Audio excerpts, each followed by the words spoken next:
ಇತ್ತೀಚೆಗಷ್ಟೇ 16ನೇ ಬಜೆಟ್ ಕೂಡ ಮಂಡನೆ ಆಯಿತು. ಹೌದೌದು.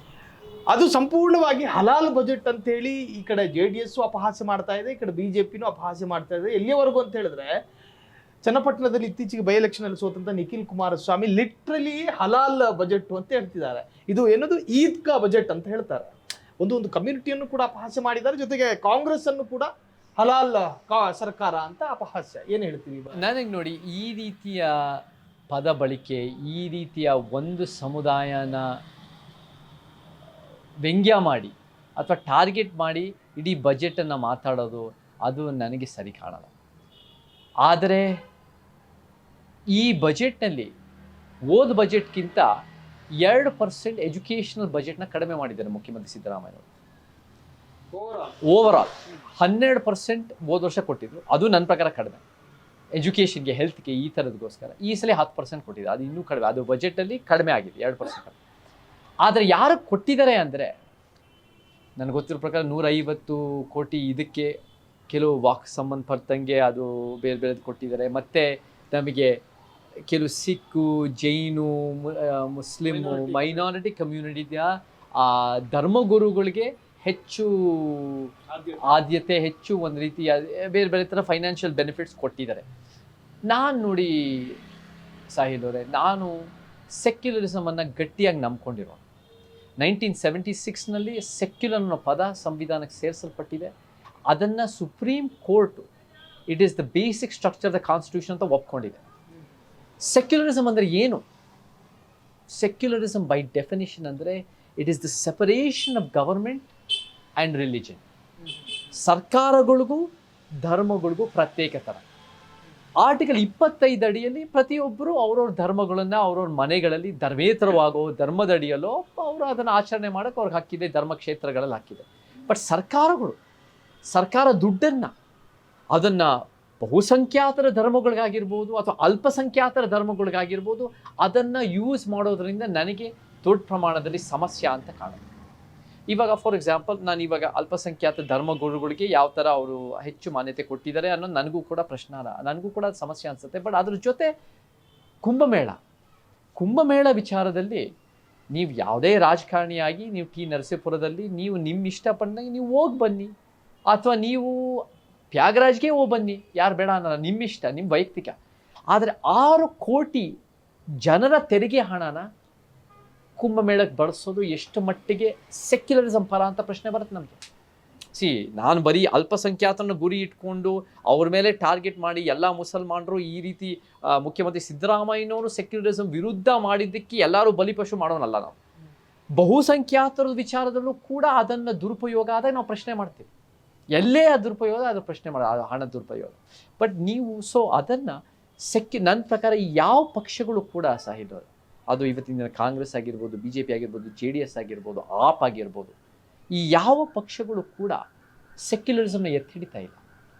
ಇವರೆಲ್ಲ ಸೂಡೋ ಸೆಕ್ಯುಲರ್ ಅಥವಾ ಆ್ಯಂಟಿ ಸೆಕ್ಯುಲರ್ ಅಥವಾ ಸೂಡೋ ಸೆಕ್ಯುಲರ್ ಅಥವಾ ನಾನ್ ಸೆಕ್ಯುಲರ್, ಯಾರೂ ಕೂಡ ಸೆಕ್ಯುಲರಿಸಮ್ ಯಾರಾದರೂ ಎತ್ತಿ ಹಿಡಿತಾ ಇದ್ದಾರೆ ಅಂದರೆ ನಮ್ಮಂಥ ಒಂದು ಸರ್ಕಾರಗಳಿಗೂ ಧರ್ಮಗಳಿಗೂ ಪ್ರತ್ಯೇಕತನ ಬೆಳೆಸ್ಕೊಂಡು ಅನಿಸ್ತೀವಿ.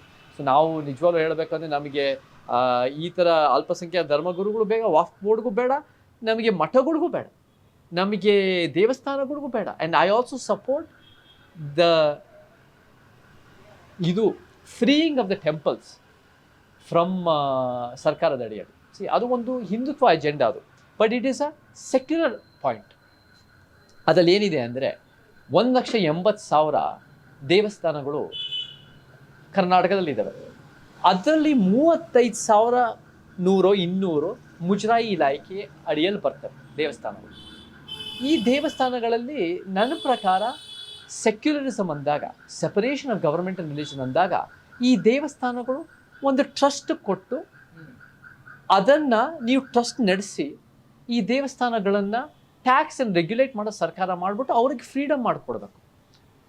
ಅದನ್ನು ಅದು ಯಾವುದಾದ್ರು ಹಿಸ್ಟಾರಿಕಲ್ ಟೆಂಪಲ್ ಆಗಿದ್ದರೆ ಅಥವಾ ಹಿಸ್ಟಾರಿಕಲ್ ಜಾಗ ಆಗಿದ್ದರೆ ಅದ್ರಲ್ಲಿ ಪೂಜೆ ಇಲ್ಲದೆ ಅದು ಸರ್ಕಾರದ ಅಡಿಯಲ್ಲಿ ಇರಲಿ, ಅದು ಸರ್ಕಾರ ನೋಡ್ಕೊಳ್ಳಿ. ಅದು ಯಾವುದೋ ಬೇಲೂರು, ಹಳೆಬೀಡು, ಈ ಥರದ ಬೇರೆ ಬೇರೆ ಕಡೆ ಆಗಿರ್ಬೋದು.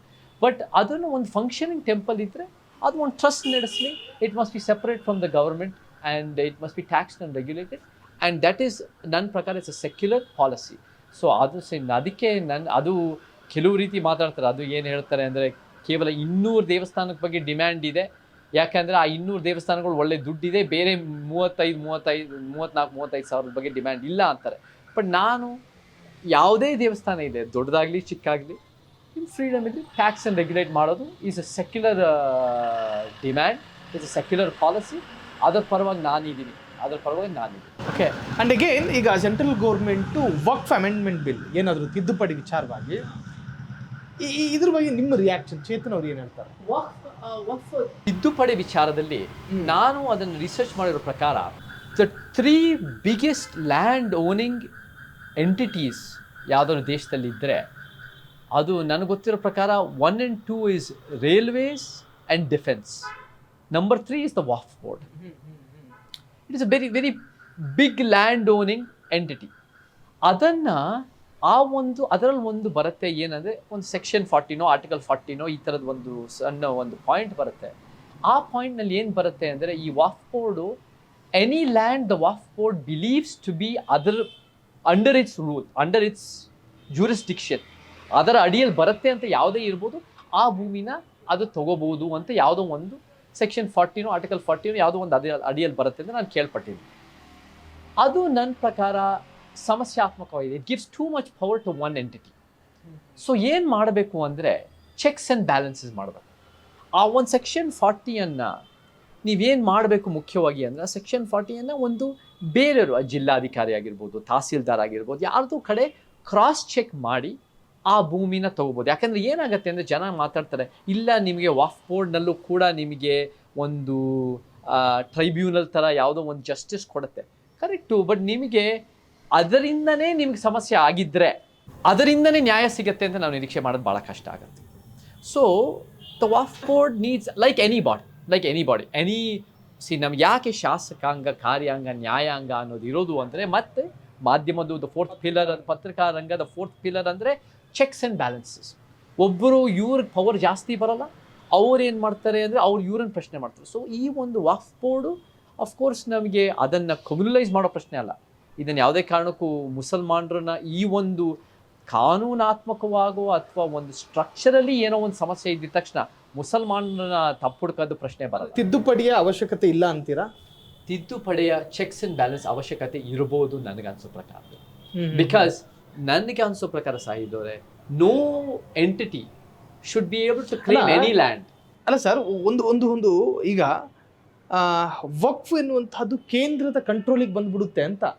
ಈಗ ವಕ್ಫ್ ಉದಾಹರಣೆ ಎಕ್ಸಾಂಪಲ್ ಕೊಟ್ಬಿಡ್ತೀನಿ.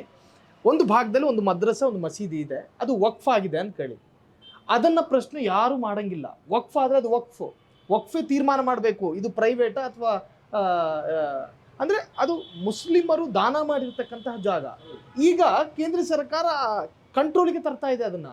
ಕೇಂದ್ರ ಸರ್ಕಾರ ಯಾವ ರೀತಿ ಅದನ್ನು ಮಾಡೋಕ್ಕೆ ನೋಡ್ತಾ ಇದ್ದಾರೆ, ಯಾವ ರೀತಿ ಅದನ್ನು ಮಾಡ್ತಾರೆ ಅನ್ನೋದು ನಾನು ಸಮರ್ಥಿಸ್ಕೊಳ್ಳೋಕೆ ಇಲ್ಲ, ನಾನು ಅದನ್ನು ಜಸ್ಟಿಫೈ ಮಾಡೋಕ್ಕೆ ಹೋಗ್ತಾ ಇಲ್ಲ. ಫಾರ್ ಎಕ್ಸಾಂಪಲ್, ನಾನು UCC ಅನ್ನೋದು ಒಪ್ತೀನಿ, ಬಟ್ ನನಗೆ ಒಂದು ಸಮಾನತೆ UCC ಬೇಕು ಹೊರತು ಒಂದು ಹಿಂದುತ್ವ UCC ಬೇಡ. ನನಗೆ ಒಂದು ನಿಜವಾಗ್ಲೂ ಒಂದು ಸಮಾಜದ UCC ಬೇಕು ಹೊರತು ಒಂದು ಪೇಟ್ರಿಯಾಕಲ್ UCC ಬೇಡ. ಸೊ ಅದೇ ರೀತಿಯಲ್ಲಿ ವಕ್ಫ್ ಬೋರ್ಡು ಅನ್ನೋದನ್ನು ಆ ಒಂದು ಏನು ಯಾವ ಲ್ಯಾಂಡ್ ಬೇಕಾದ್ರೂ ನಮ್ಮದು ಅಂತ ಸ್ವಾಧೀನ ಪಡಿಸ್ಕೋಬಹುದು ಹಕ್ಕನ್ನು ತಿದ್ದುಪಡಿ ಮಾಡಬೇಕು ಅಂತ ಹೇಳ್ತೀನಿ ಹೊರತು ಹಿಂದುತ್ವದ ಅಜೆಂಡಾ ಅದು ಹೆಂಗೆ ಅದನ್ನು ರೂಪಿಸ್ತಾರೆ, ಅದನ್ನು ಹೆಂಗೆ ಆ ಒಂದು ತಿದ್ದುಪಡಿ ಕಾರ್ಯರೂಪಕ್ಕೆ ತರ್ತಾರೆ, ಅದನ್ನು ನಿಜವಾಗ್ಲೂ ವಕ್ಫನಲ್ಲಿರೋ ಏನು ಒಂದು ಸ್ವಾಯತ್ತತೆ ಅಥವಾ ಒಂದು ಫ್ರೀಡಮನ್ನು ಕಸ್ಕೊಳತ್ತಾ ಅನ್ನೋದಕ್ಕೆ ನಾನು ಜಸ್ಟಿಫೈ ಸಮರ್ಥಿಸ್ಕೊಳಕ್ಕಾಗಲ್ಲ. But I do believe checks and balances ಭಾಳ ಒಳ್ಳೆಯದು. ಆ್ಯಂಡ್ ಅದನ್ನು ಎಲ್ಲೋ ಒಂದು ಕಡೆ ಹೋರಾಟದ ಮುಖಾಂತರ ರೈತರನ್ನ ಕಟ್ಬಿಟ್ಟು ಮುಸಲ್ಮಾನರ ಮೇಲೆ ಆ ರೀತಿ ದಾಳಿ ಮಾಡೋದು ಅಥವಾ ಯಾವ್ಯಾವುದೋ ಬೇರೆ ಬೇರೆ ರೀತಿ ಕೋಮುವಾದ ಮಾಡ್ತಿರೋದು ನಾನು ಆಗಬಾರ್ದು, ಅದನ್ನು ನಾನು ಒಪ್ಪಲ್ಲ. But of course we need cheques and balances. And ಯಾವ ಎಂಟಿಟಿನೂ ಅಷ್ಟೊಂದು ಪವರ್ ಇರೋದು ಅದು ನನಗೆ ಒಳ್ಳೇದು ಅನ್ಸಲ್ಲ.